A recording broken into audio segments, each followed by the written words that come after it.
नमस्कार। बोधि टेक्निकल में आपका स्वागत है। आज हम लोग शुरू करने वाले हैं सिंक्रोनस मोटर का प्रैक्टिस टेस्ट सॉल्यूशन नंबर 1। तो चलिए शुरू करते हैं। अगर मेरे चैनल पे आप नए हैं तो चैनल को लाइक करिए, सब्सक्राइब करिए तथा वीडियो को शेयर करिए। तो चलिए शुरू करते हैं। सबसे पहला प्रश्न है, शक्ति गुणक कैसा होगा अगर सिंक्रोनस मोटर फील्ड अल्प उत्तेजित हो। शक्ति गुणक कैसा होगा अगर सिंक्रोनस मोटर फील्ड अल्प उत्तेजित हो। इसका मतलब ये कह रहा है कि एक मिनट, जैसे आप जानते होंगे कि सिंक्रोनस मोटर जो है एक ऐसा मोटर होता है जो 3 पावर फैक्टर पे काम करता है, लैगिंग, यूनिटी एवं लीडिंग पावर फैक्टर पे काम करता है। ऐसे समझिएगा सिंक्रोनस मोटर। आप नोट कर सकते हैं, अगर आप ये वीडियो देख रहे हैं तो आप पेन और पेपर लेकर के बैठे ताकि जो इम्पोर्टेंट पॉइंट है वो उसको आप नोट कर सकें। ठीक है, तो आप नोट कर सकते हैं कि सिंक्रोनस मोटर जो होता है वो 3 पावर फैक्टर पे काम करता है। किस पे काम करता है? लैगिंग पे काम करता है, लीडिंग पे काम करता है और यूनिटी पावर फैक्टर पे काम करता है।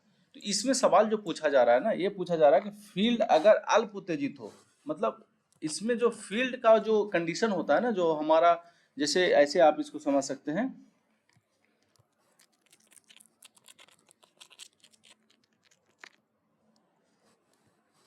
ये मानिए कि क्या है, सिंक्रोनस मोटर का ये स्टेटर है। ठीक है, इसमें इलेक्ट्रिकल पावर दिया गया, ये इसका फील्ड है। इसके फील्ड जो होता है, इस फील्ड को डीसी सप्लाई दिया जाता है, डीसी सप्लाई दिया जाता है।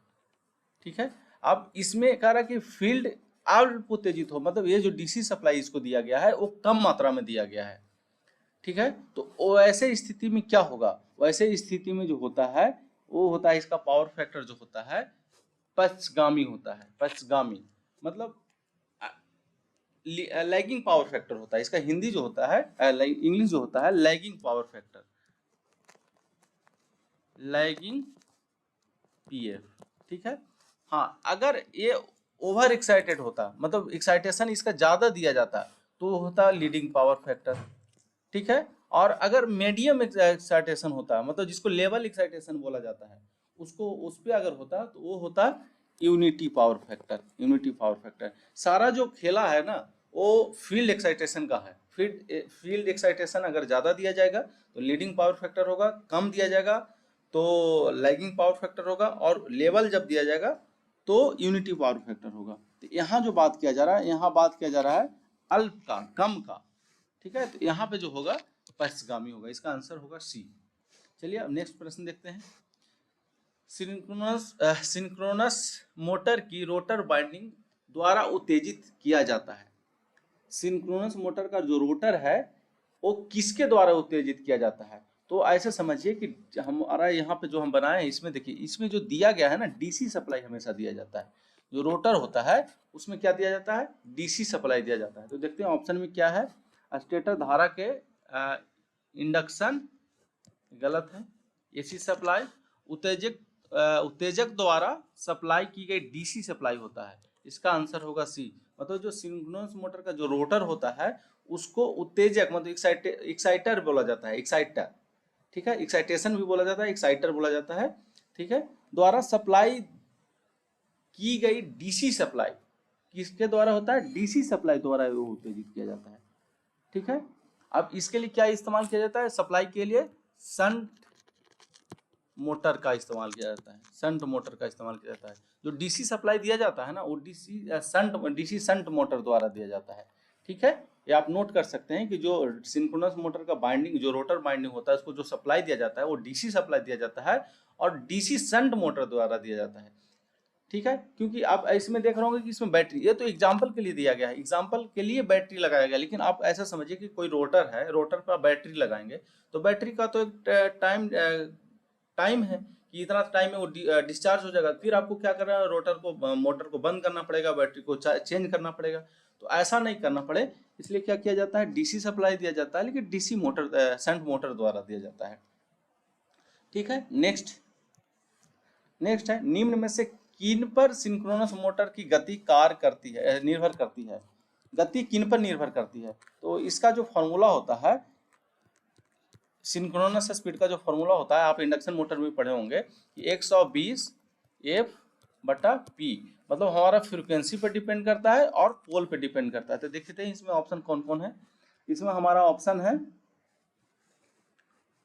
डीसी जनित्र विद्युत वाहक बल, सॉरी विभव की आवृत्ति, जनित्र, सप्लाई आवृत्ति, ध्रुवों की संख्या। तो इसका जो आंसर है ना, ये आंसर है बी और सी। तो यहाँ पर ये नहीं दिया हुआ है, यहाँ पे आप लिख सकते हैं बी एंड सी, क्योंकि ये देखिए सप्लाई हमारा क्या किस पे निर्भर कर रहा है, आप फॉर्मूला से देख सकते हैं। सप्लाई फ्रीक्वेंसी है, कौन सा है, सप्लाई फ्रीक्वेंसी है। वो स्टेटर का जो पोल है, स्टेटर जो ध्रुव की संख्या है उस पर डिपेंड कर रहा है। तो हमारा ये आंसर जो होगा बी और सी होगा। यहाँ पे ऑप्शन में नहीं दिया हुआ है, इसको आप कर सकते हैं बी एंड सी। ठीक है, चलिए आपके लिए एक आवश्यक सूचना है कि बोधि टेक्निकल ऐप पे एक कोर्स लॉन्च किया गया है जिसका जो सिर्फ प्राइस है 9 रुपया है। उसका कैसे इस्तेमाल करना है उसको आप समझ लें। सबसे पहले गूगल प्ले स्टोर पे जाना है, बोधि टेक्निकल ऐप डाउनलोड करेंगे। जब डाउनलोड करेंगे तो एक उसमें 3 कोर्स है। एक कोर्स जो है 29 रुपये का है, एक कोर्स है सेकेंड ईयर स्टूडेंट के लिए है, मतलब कम्प्लीटली है, जिसमें लेक्चर भी है, MCQ टेस्ट है और MCQ का सॉल्यूशन है, क्वेश्चन बैंक भी है उसमें। एक है कम्पिटिटिव लेवल का है, जो कंपटीशन का तैयारी करते हैं या करना चाहते हैं उनके लिए है। एक जो है जिसमें MCQ टेस्ट है और उसका सॉल्यूशन है, जिसका रेट है सिर्फ 29 रुपया। इसका जो सॉल्यूशन MCQ टेस्ट जो है वो चैप्टर वाइज प्रोवाइड किया गया है, मतलब जैसे DC motor, DC generator, DC induction motor, synchronous motor, ऐसा करके जितना भी सेकेंड ईयर का जो टेस्ट है वो प्रोवाइड किया गया है। तो वो जो है उसका रेट है 29 रुपया। लेकिन जब आप वेलकम 20 कोड का इस्तेमाल करेंगे, उसमें एक कोड डालने, कूपन कोड डालने का ऑप्शन आएगा, उसमें जब वेलकम 20 का इस्तेमाल करेंगे कोड का, तो जो कोर्स है वो 9 रुपया में हो जाएगा।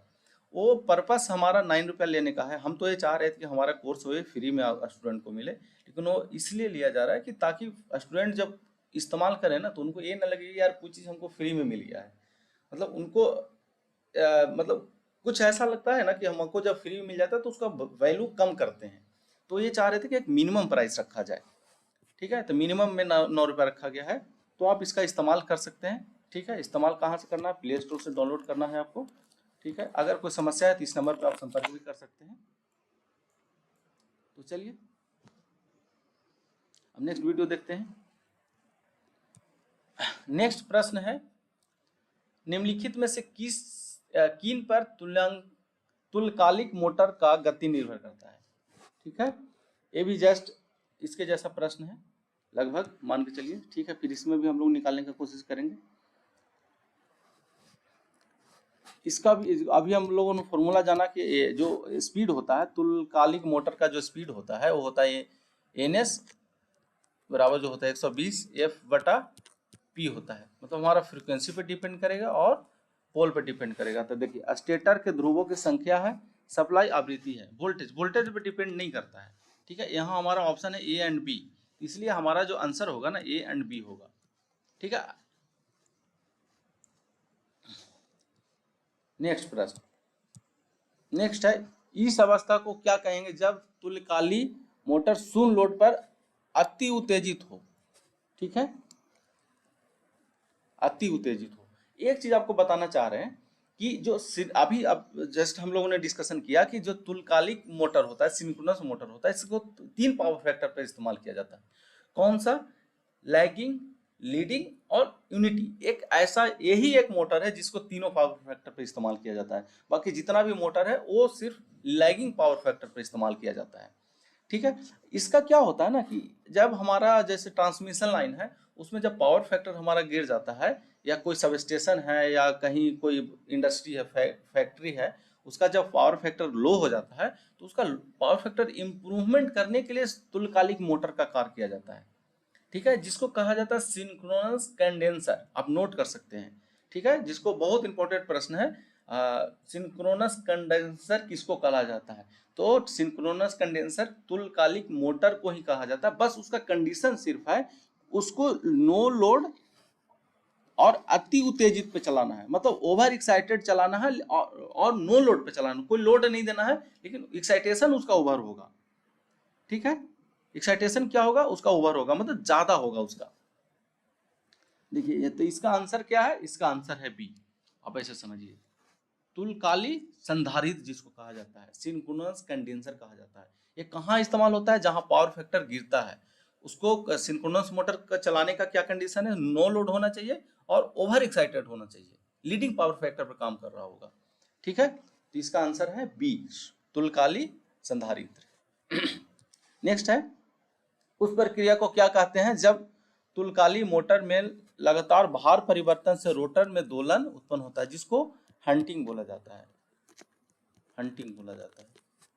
ठीक है, तुल्यकालिक जो सिंक्रोनस मोटर है ना, fix load fix speed motor है, फिक्स स्पीड मतलब इसको इसका वेरी नहीं कर सकता, इसका स्पीड आप चेंज कर ही नहीं सकते हैं। ठीक है, लेकिन इसमें क्या होता है, जब आप लोड को कम या ज्यादा करेंगे ना तो इसका रोटर है ना थोड़ा सा ऐसे जर्क टाइप का करता है, कम ज्यादा कम ज्यादा कम ज्यादा ऐसे जर्क टाइप का करता है, तो उस घटना को जो कहा जाता है हंटिंग कहा जाता है। ठीक है, उसको क्या कहा जाता है, इसका आंसर है बी। लेकिन इसमें कुछ टर्म है जो इसको जानना जरूरी है। ठीक है, जैसे क्रॉलिंग है या कॉगिंग है। क्रॉलिंग ये दोनों जो है ना ये इंडक्शन मोटर में घटित होता है, इंडक्शन मोटर में घटित होता है। इसका मतलब क्या होता है, इसका मतलब होता है जो उसका पोल है, पोल जो है लॉक हो जाता है,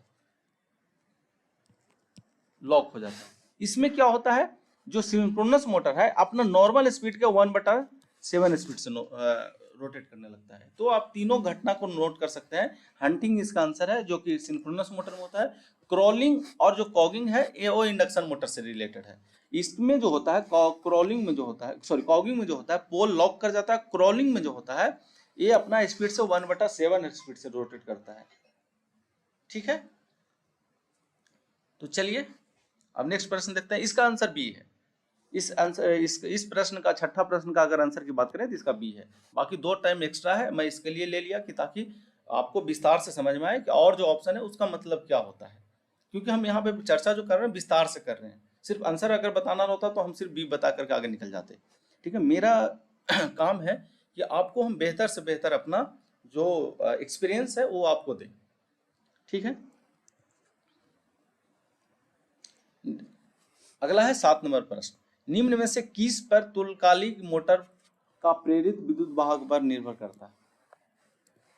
प्रेरित विद्युत वाहक बल किस पे निर्भर करता है? ये जैसे सिंक्रोनस मोटर है, इसमें जब आप सप्लाई देते हैं, ये रोटर है। ठीक है, रोटर में डीसी सप्लाई दिया हुआ है। ठीक है, डीसी सप्लाई दिया हुआ है इसको ऐसे समझिए, डीसी सप्लाई दिया हुआ है। जब ये रोटर जब रोटेट करता है ना सिंक्रोनस स्पीड से, ठीक है, तो इसके जो कंडक्टर है, इसका बाइंडिंग का जो कंडक्टर है उसमें ईएमएफ उत्पन्न हो जाता है, जिसको प्रेरित विद्युत वाहक बल बोला जाता है। तो इसका जो आंसर है ना, इसका आंसर है सिर्फ, कहाँ गया इसका ऑप्शन, रोटर के केवल रोटर के गति पे, केवल रोटर के उत्तेजन पे मोटर की बना, इसका आंसर है बी। मतलब ये जो इसमें जो ईबी का जो ईबी जो डिपेंड करता है, सिर्फ डिपेंड करता है किस पे, इस पे इसका जो एक्साइटेशन है उस पे करता है, इस पे उत्तेजना पे इसके डिपेंड करता है। किसका, सिंक्रोनस मोटर का उत्तेजना पर डिपेंड करता है। क्या, उसमें जो बैक ईएमएफ है उसका जो प्रेरित विद्युत वाहक बल है ओ। ठीक है, अब नेक्स्ट है 8 नंबर। किस टॉर्क पर मोटर तुल्यकालन में रहता है? मतलब किस टॉर्क पर मोटर जो है तुल्यकालन मतलब सिंक्रोनस में रहता है, मतलब जो जो स्टेटर का स्पीड है एनएस और रोटर का स्पीड जो एनआर है, दोनों का सेम किस टॉर्क पर रहता है, उस टॉर्क को क्या कहा जाता है? तो उसका कहा जाता है तुल्यकालिक बलागुरु, मतलब synchronous torque. Synchronous torque, synchronous torque पे क्या होता है, दोनों का स्पीड जो होता है सेम होता है। किसका, रोटर का और स्टेटर में जो ये मैग्नेटिक फील्ड हुआ उत्पन्न उसका। ठीक है, उसको क्या बोला, तुल्यकालिक बलागुरु बोला जाता है। ठीक है, नेक्स्ट प्रश्न है 9 नंबर। निम्न में से किस पर तुल्यकालिक मोटर का प्रेरित विद्युत वाहक पर निर्भर करता है। अभी तो हम लोग बात किए इस पर, उत्तेजना पर, सिर्फ उत्तेजना पर निर्भर करता है। ठीक है, इस पे आगे चर्चा करने की जरूरत नहीं है। अभी हम 7वां नंबर जो प्रश्न था, 7 नंबर जो प्रश्न था उस पर हम अभी डिस्कशन कर चुके हैं। ठीक है, तो 9 और 7 लगभग सेम है।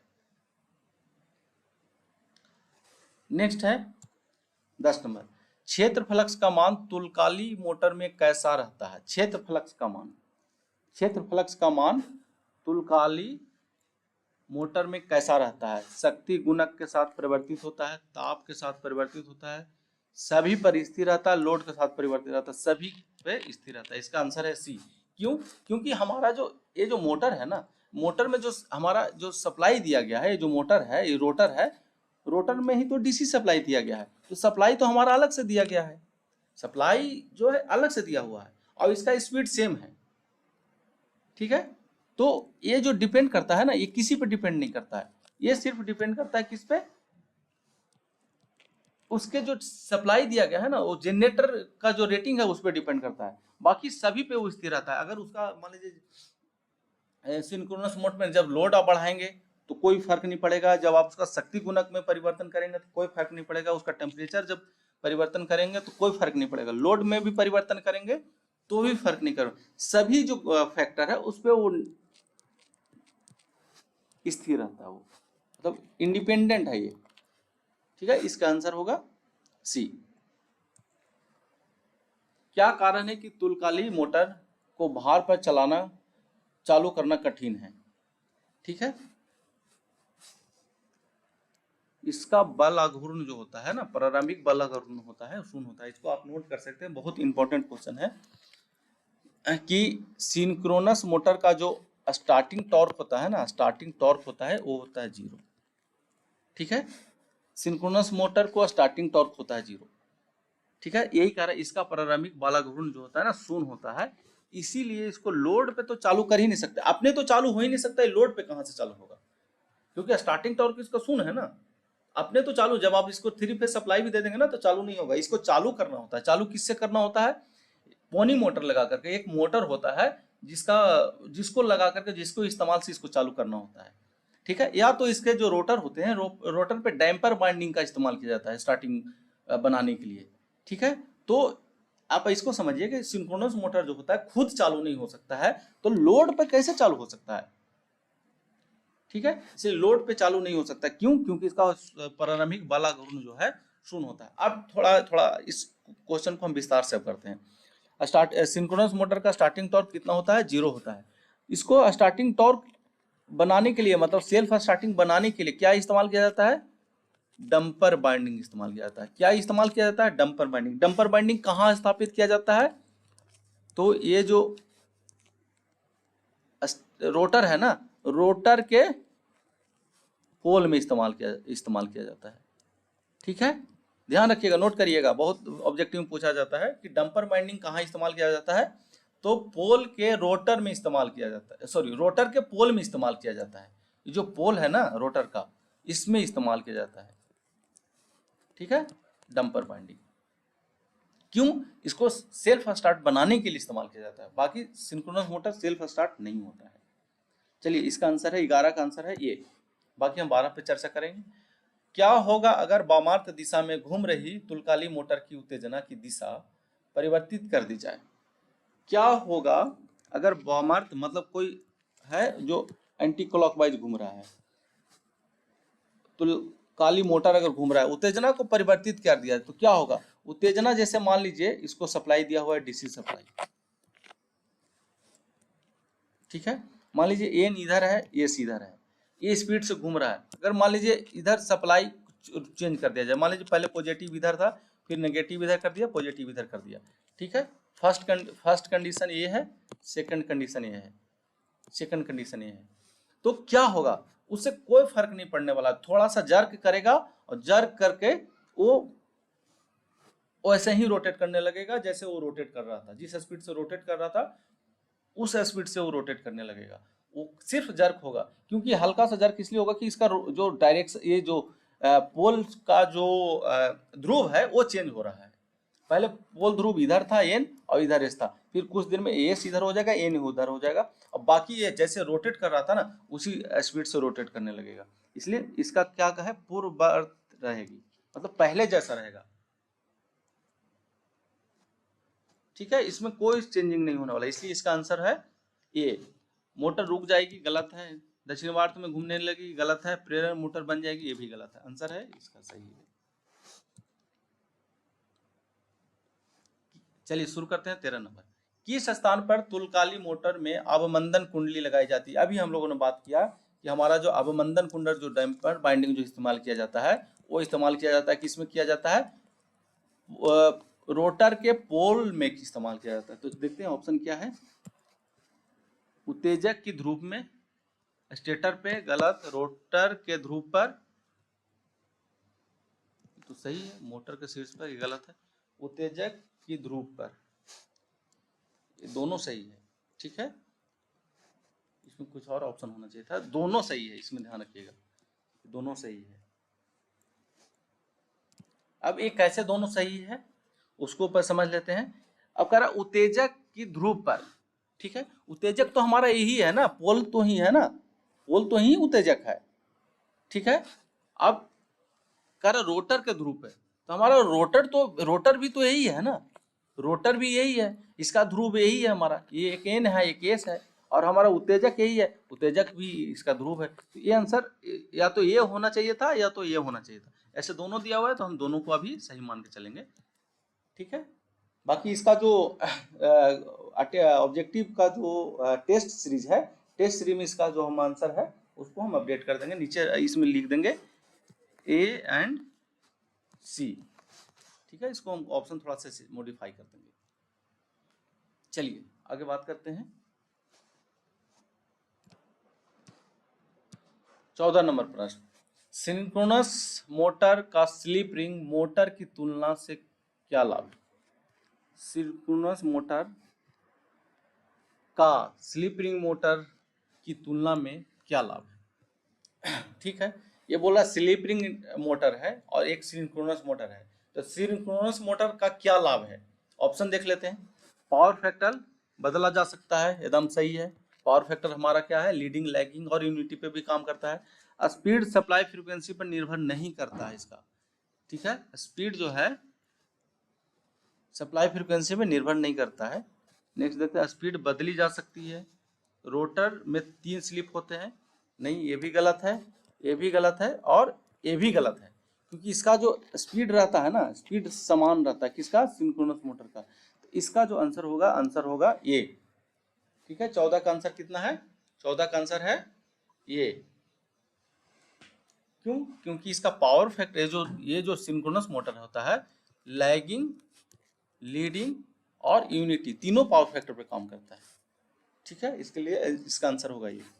चलिए 15 नंबर, सिंक्रोनस मोटर की रोटर बाइंडिंग द्वारा उत्तेजित किया जाता है। फिर ये आंसर लगता है शायद रिपीट हो रहा है, क्वेश्चन रिपीट हो रहा है, उत्तेजित से प्राप्त डीसी सप्लाई द्वारा। ये प्रश्न जो है रिपीट हुआ है, एक और प्रश्न शायद 3 या 4 नंबर में पूछा गया था, तो इसका आंसर है सी। चलिए इस पर विशेष चर्चा नहीं करेंगे क्योंकि ऑलरेडी चर्चा हो चुका है। किसी मोटर को एक जनरेटर के रूप में कार्य करने के लिए उसमें गति से घूर्णन करना चाहिए। कह रहा है किसी मोटर को अगर उसको जनरेटर के रूप में कार्य करना है तो किस गति से घूमना चाहिए? देखते हैं ऑप्शन। रोटर को उसके स्टेटर की तुलनांकी गति से अधिक तेजी घूमना चाहिए, रोटर को इसके स्टेटर की अतुल्यांकी गति से अधिक घूमना चाहिए, रोटर को दक्षिणावर्त, तो ऐसे ही गलत है, रोटर को वामावर्त, ये भी गलत है। ठीक है, अब बात रहा ये, तो हमारा जो अगर किसी भी जनरेटर को, मोटर को अगर जनरेटर बनाना है तो उसका जो स्पीड होना चाहिए, उसका स्पीड होना चाहिए ऐसे, स्पीड होना चाहिए रोटर को स्टेटर के जो सिंक्रोनस स्पीड है, जो एनएस है उससे ज्यादा होना चाहिए। किसका वैल्यू? एनआर का, मतलब रोटर का जो स्पीड होना चाहिए ना, रोटर का जो स्पीड होना चाहिए सिंक्रोनस स्पीड से ज्यादा होना चाहिए, इसलिए इसका आंसर होगा ए। इसका आंसर क्या होगा? ये होगा। ठीक है, रोटर को उसके स्टेटर के सिंक्रोनस स्पीड से अधिक तेज गति से घूर्णन करना चाहिए। इसका आंसर होगा ये। चलिए नेक्स्ट है, सिंक्रोनस मोटर का निरंतर गति से अतिरिक्त क्या लाभ है? सिंक्रोनस मोटर का निरंतर गति के अतिरिक्त क्या लाभ है? जो बोल रहा है कि सिंक्रोनस मोटर है उसका सिंक्रोनस स्पीड में तो रहता है तो ठीक है, उसके अतिरिक्त क्या लाभ है और क्या लाभ है? ठीक है, तो इसका लाभ है उच्च पावर फैक्टर। क्या होगा इसका आंसर? उच्च पावर फैक्टर। क्यों? क्योंकि हमारा पावर फैक्टर देखिए लीडिंग है, लैगिंग है और यूनिटी है। कोई ऐसा इक्विपमेंट नहीं है जो यूनिटी पावर फैक्टर पे काम करता है। लीडिंग पे तो करता ही नहीं है, यूनिटी पावर फैक्टर पे काम नहीं करता है। ठीक है, कोई ऐसा इक्विपमेंट नहीं है जो यूनिटी पावर फैक्टर काम करता है। यूनिटी पावर फैक्टर सबसे अधिक होता है, इसलिए आंसर होगा इसका सी। नेक्स्ट प्रश्न है, एक तुल्यकालिक मोटर सदैव घूर्णन गति पर कार्य करती है। ये तो आपको बहुत आसान आंसर है। इतना देर से हम लोग यही चर्चा भी कर रहे हैं कि एक तुल्यकालिक मोटर है जो सिंक्रोनस मोटर है, वो सिंक्रोनस स्पीड पे ही कार्य करता है। उसका जो गति होता है सिंक्रोनस होता है। जैसे मतलब एनएस जो होता है और एनआर जो होता है दोनों क्या होता है? बराबर होता है। अगर जैसे ही इसका मान कम होगा मोटर जो है घूर्णन करना बंद हो जाएगा, घूमना बंद हो जाएगा। ठीक है, इसलिए इसका आंसर होगा तुल्यकालिक। चलिए नेक्स्ट प्रश्न है, नेक्स्ट है 19 नंबर। प्रेरक मोटर का तुल्यकालिक वोल्टेज का मतलब है। प्रेरक मोटर का तुल्यकालिक वोल्टेज का मतलब है तो इसका आंसर है वाट में रोटर इनपुट। ठीक है, प्रेरक मोटर मतलब इंडक्शन मोटर का तुल्यकालिक वाटेज का मतलब क्या है? तो वाट में जो होता है रोटर का इनपुट, जो वाट में रोटर को इनपुट दिया जाएगा वो उसका सिंक्रोनस वाटेज होगा। ठीक है, नेक्स्ट प्रश्न है 20 नंबर। तुल्यकालिक गति होती है, आंसर है इसका ये स्थिर। तुल्यकालिक गति हमेशा क्या होता है? स्थिर होता है।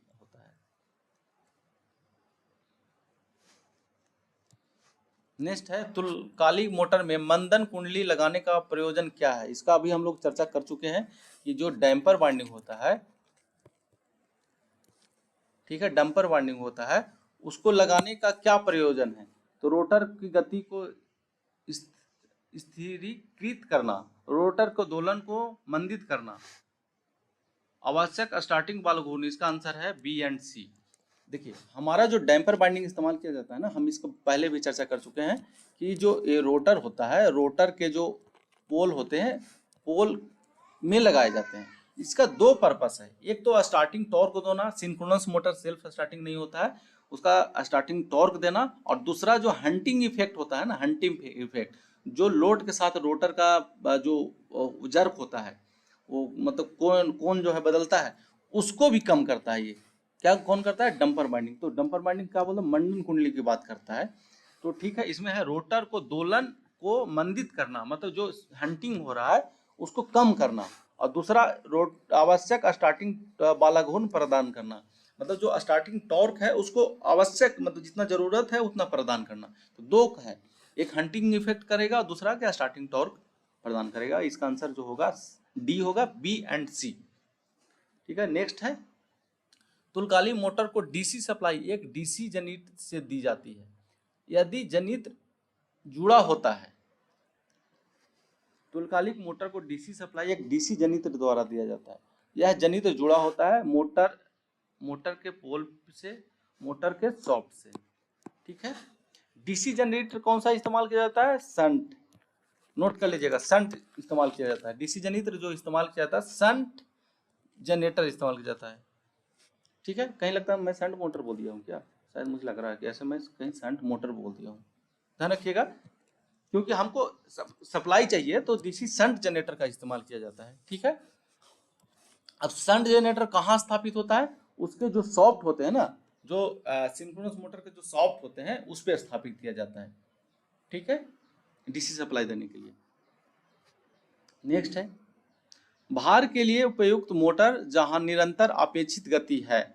भार के लिए उपयुक्त मोटर जहां निरंतर गति अपेक्षित है, मतलब भार के लिए वह मोटर जहां पे निरंतर गति अपेक्षित है, मतलब सिंक्रोनस मोटर होगा, क्योंकि हम जहां पे हमारा निरंतर गति चाहिए, मतलब एक फिक्स गति चाहिए, वहां पर कौन सा मोटर का इस्तेमाल किया जाएगा, सिंक्रोनस मोटर का इस्तेमाल किया जाएगा। तो इसका आंसर भी है बी। ठीक है, नेक्स्ट है तुलकाली मोटर में स्टेटर विरोधी बी बाबा मतलब बैक ईएमएफ का परिमाण निर्भर करता है। जो सिंक्रोनस मोटर है उसमें ईबी का मान किस पे निर्भर करता है, इसका भी शायद हम लोग एक प्रश्न आ रहा था, दूसरे रूप में आ रहा था, लेकिन ये आया है। ठीक है, तो इसका जो निर्भर करता है सिर्फ डीसी उत्तेजन पर निर्भर करता है। हमारा किस पे निर्भर करता है, सिर्फ डीसी उत्तेजन पर निर्भर करता है। जो फील्ड का एक्साइटेशन है सिर्फ उस पर निर्भर करता है, किसका, बैक ईएमएफ। ठीक है, आगे है 25 नंबर प्रश्न। तुलकालिक मोटर को 24 नंबर का जो आंसर है वो डी है, केवल डीसी उत्तेजन पे। ठीक है, 25 नंबर प्रश्न है तुलकालिक मोटर को प्रचालित किया गया जा सकता है। तुलकालिक मोटर को प्रचालित किया जा सकता है केवल पश्चगामी शक्ति गुणक पे, केवल अग्रगामी, पश्चगामी अग्रगामी शक्ति गुणक दोनों। ये इसका आंसर जो होगा, इसका आंसर होगा सी। क्यों, क्योंकि हम बार बार चर्चा करके आए हैं कि जो ऐसा इंडक्शन, ये ऐसा मोटर है जिसका लैगिंग, लीडिंग और यूनिटी, इसमें यूनिटी की तो चर्चा नहीं किया है, लेकिन कम से कम दो तो दिया हुआ है ना। तो पश्चगामी अग्रगामी जो है शक्ति गुणक दोनों पे इसका प्रचालन किया जाता है। तो इसका जो आंसर होगा, आंसर होगा, कंफ्यूजन हो रहा है, इसका जो आंसर होगा सी। तो चलिए आज का जो हमारा लेक्चर है प्रैक्टिस टेस्ट सॉल्यूशन नंबर 1 वो समाप्त हुआ।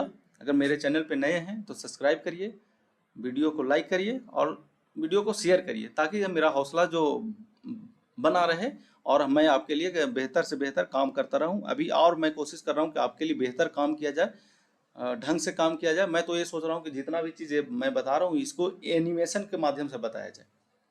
ठीक है, मैं ये कोशिश अभी कर रहा हूँ, लेकिन देखिए अभी धीरे धीरे आपका अगर मेरे वीडियो में इंटरेस्ट जगेगा तब मैं वो काम शुरू करूँगा, अभी मैं काम नहीं शुरू करूँगा। लेकिन मेरा कोशिश है कि सारा जो है एनिमेशन से बताया जाए। ठीक है, तो चलिए आज हम यहीं समाप्त करते हैं इस वीडियो को। Thank you.